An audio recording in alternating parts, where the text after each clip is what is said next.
culture that I grew up with from my family, my cousins, my aunts, my mother especially, was stay a virgin until you're married. And when you're young, you listen because those are the people you look up to, and I still look up to them. But as a young adult, I'm a free thinker, and I started to question, why do I have to? Whose business is it but mine?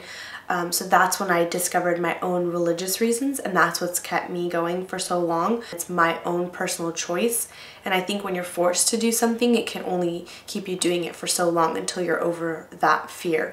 But once it's your own choice, that's what keeps you truly motivated. I think that the advantages to being abstinent until I'm married is that I don't have to worry about getting an STD, about regretting who a partner was or what I did with that partner, or if they're gonna go tell people about it and people finding out. So I think that that's definitely an advantage, and I don't have to worry about ever being pregnant or taking birth control or things like that. I just feel like my conscience is clear and I don't have to worry. Almost all my friends are sexually active, so they do talk to me about what happens between them and a person. They don't tell me too personal things because I believe that that's between them and that person, but they do talk about it with me, and it's totally fine with me. I don't judge them or frown upon them just because they chose a different way. We are comfortable around each other. I can ask them questions because since I'm not sexually active, like, I do have questions sometimes about what goes on, so they're really sweet about explaining it to me. And then they also come to me about what goes on with them and what their problem is, and I give them advice to the best of my abilities. So I think we're both understanding in that way. I think kissing's okay. I know that my mother, probably my priest, and maybe the males in my family would disagree because they want to be protective of me and they understand that kissing leads to other things. But I think that as long as I'm in control of myself, then I think kissing is okay for me personally.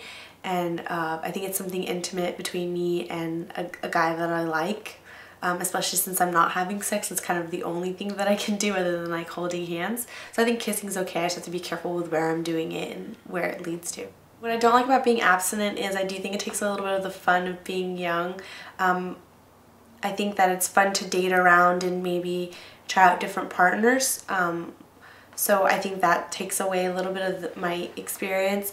Also, a question that a friend had asked me one time was, what if you marry that person and you don't enjoy the sex that you have with them? So I think that when you date around and you try sex with different people, you're getting a different taste of what you like and what you enjoy. Whereas when I wait, all I can ever know is that one partner. So I think that is a little bit of a disadvantage. But I just think the advantages outweigh the disadvantages for me. My name is Anna and I'm a community college student, and my method of birth control is abstinence.